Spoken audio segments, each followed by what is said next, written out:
It's November. For some, it's the heart of fall.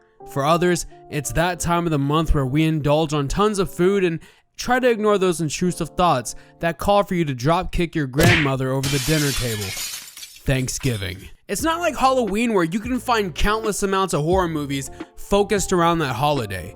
You know, finding a horror movie for Thanksgiving is like trying to find a good Coca-Cola flavor. You can't. I can feel that dislike button being broken from a mile away.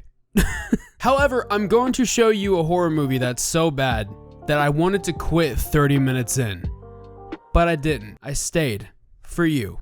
The poor soul who is stuck watching this video. We start this movie off with adult film star Wanda Lust as she is being chased by something unknown and her headlights are out. Obviously, I'm gonna have to censor that part out, but not for long, as she is quickly taken down and killed by an evil demonic turkey. Now, this movie had a budget of about $3,500, and you're gonna see how quickly that thing gets stretched throughout the duration of this movie. Centuries later, we're at a college that is playing probably the most 2000 rock music I could ever hear in my entire life.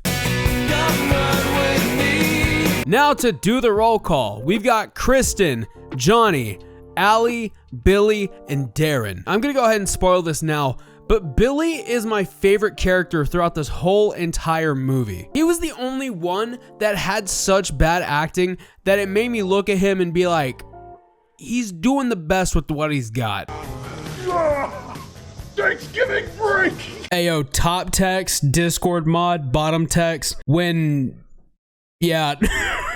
I can't even finish the bit. These kids are going back home to their respective families because it's Thanksgiving, obviously. While on the road, Darren cannot shut the hell up about how on this road trip he's gonna go wild and get his noodle wet, how he's gonna be batter dipping the corn dog, how he's about to put bread in the oven, make thicken the warm, bumping uglies.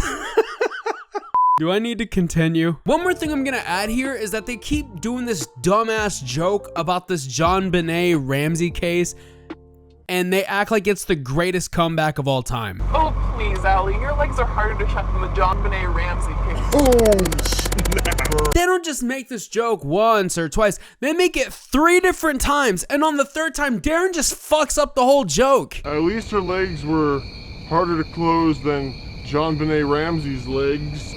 Honestly, I think the budget should have went to better writers. Back to the movie. Kristen calls her father to let her know that they're a couple hours away, and how her father ends the phone call is probably the best way I've ever heard someone end a discussion in my entire life. Oh, by the way, your stepmama left me.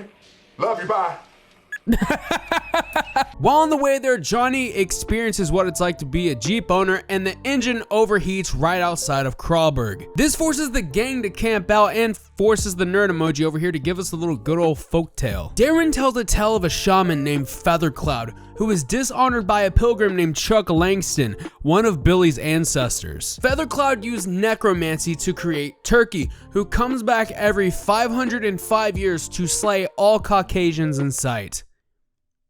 Good lord. And yes, this is the turkey's name. It's Turkey. Again, the budget should have went to better writers. The next day, Turkey flags down a vehicle which prompts this Jared Fogle lookalike to ask him gas, ass, or grass. Well, since Turkey doesn't have any gas, he says he'll do ass. However, when the guy gets a little too touchy-feely, Turkey takes care of him the way that, you know, I think anybody else really would, to be fair. And tell her that Well, god damn. Later that night, the teens all meet up at their respective houses, and while Johnny is lying straight to his father about him being the starter quarterback of the football team, Johnny witnesses his father being killed and then sees his mom's dead body. And you know what? To be fair, he is taking this exceptionally well. Why? No more pumpkin pie? Yeah, no more pumpkin pie. Oh, boo-hoo. No more pumpkin pie anymore. My parents are dead. Oh, boo-hoo. I'm gonna kill that. I wonder if this is Batman's like come up story. After finding Allie dead, they try to come up with ways to kill Turkey. That's when Kristen pipes up and is like, yeah, my dad's got a book collection. Maybe he's got something in there. Right. Because a book collector would just randomly have a book about how to kill a 500-year-old turkey. I mean, there are people that take zombie defense classes, so I guess it's not that too far-fetched when you think about it. Now, I'm gonna say this. Kristens' dad deserves death. He's getting dressed up in a turkey costume for some damn competition or something, but that's when Turkey comes to the door wearing the Groucho glasses, aka the nose glasses, aka the Beagle Puss. And I'm not even lying about that last name either. It's on Wikipedia. Anyways, Kristens' dad lets Turkey in the house while Turkey is waiting for Kristen to show up. They try to make some small talk and it gets really awkward. So Turkey just decides, hey, you know what? I'll come back later. It's fine. Literally all Kristens' dad had to do was just shut his damn mouth and he would have lived to see another day. But he didn't. What an odd little duck. All right, that does it.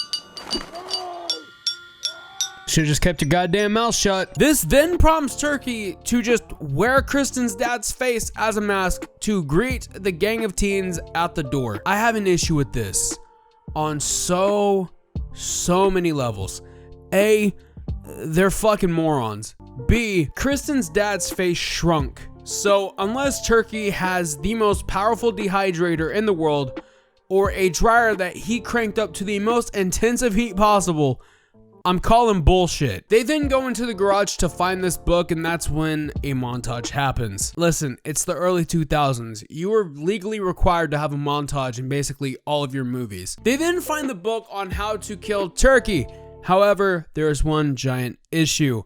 The book doesn't tell them right away on how to kill him. Yeah, it tells them that they have to rip off Turkey's talisman, but the real answer is hidden behind an equation or a code, as they say in the movie. Much like me, math makes Billy pissed off and weirdly hungry. On his way to the kitchen, Billy sees Turkey hauling off Kristens' dad's body, which then prompts Billy to hit the good old report body button, and then the whole gang confronts Turkey. Yeah, Turkey's running his mouth here and there, but Billy's had enough of the bullshit and then just charges straight in. Hell yeah, put that motherfucker in a headlock. Stone Cold Stunner his bitch ass. Unfortunately, Turkey grew up watching WWE, breaks out of Billy's headlock, and then runs away. And they really are clueless because they lose him immediately. Billy storms off while Darren finally solves the equation.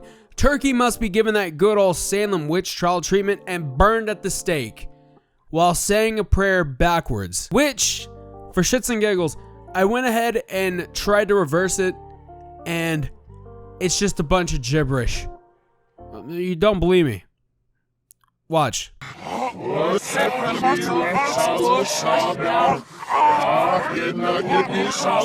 saddest part of this movie is when Billy sees some clip art turkey on the ground and he goes to eat it. Then Turkey busts through his stomach.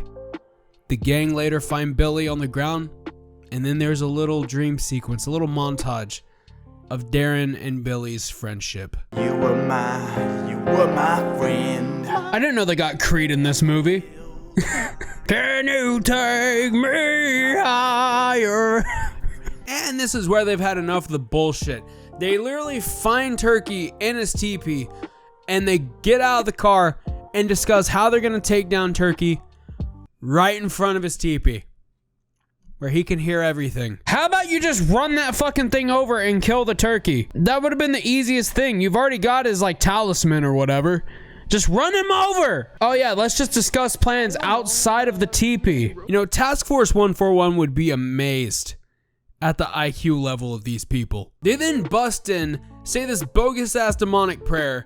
Turkey then runs away, and then this redneck from the earlier part of the movie comes by and blows a hole in Turkey's ass, and he ends up flying into a dumpster. They then decide that this is the perfect time to go back to Kristen's house.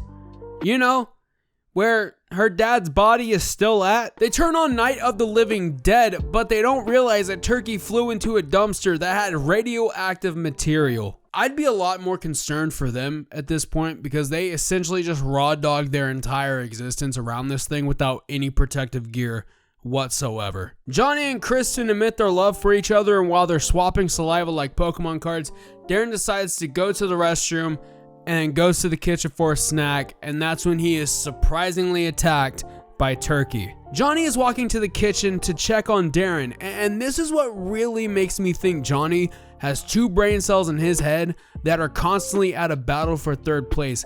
It's because he hears this and just kind of acknowledges it. Where you at, man? I'm in the kitchen making a turkey sandwich. All right. Well, there's 2 things that he finds. He finds Darren dead, and he finds an electric knife conveniently in his abdomen. Kristen comes out of the corner, haymakers Turkey with the hardest right she could hit, and then takes Johnny to the shed. Kristen uses a makeshift flamethrower to scorch Turkey alive, and while he's burning to death, Johnny fortunately dies from his injuries. Kristen then grabs a bat, says possibly the worst fucking joke, worse than the JonBenet Ramsey joke. Peck on someone your own size. Oh, Jesus Christ. Hits him into the fire like a home run, and then eats a turkey leg. Great. Now, it wouldn't be a good movie if there wasn't at least one more good gotcha scene at the end of it all. We see a family sitting down and ready to enjoy their Thanksgiving meal. They say a prayer, and what do you know? Turkey comes back alive, and he's got this to say. Do I smell sequel? Beyond! Now, in a lot of the clips that I did not feature in this video, I was laughing a lot. But the thing is, I was laughing at the movie and not necessarily with it. I know it's a common theme for me to dog on movies that are purposely made to be bad, and I can respect that. But what I can't respect is the fact that this fucking thing has more 5-star reviews to it than Halloween Kills and Ends combined. With all things considered, I'm going to be chucking this into the it's really bad tier, and that is the best I'm going to do for this. This movie was met with a sequel, Thankskilling 3. Don't know why there's not a 2 in there. I don't have all the answers. But if you want me to cover it, I'll do it. But you gotta do me a favor and like and sub to the channel and make sure that that bell says all. While you're at it, go ahead and check out this playlist of all the terrible movies that I've covered on the channel and this Halloween Ends review. I think you're going to like it a lot. I'm your host with the most, going live from overseas at coast to coast, blackout, going dark. I'll see all of you in the next one. Keep each other safe. Until next time. Later.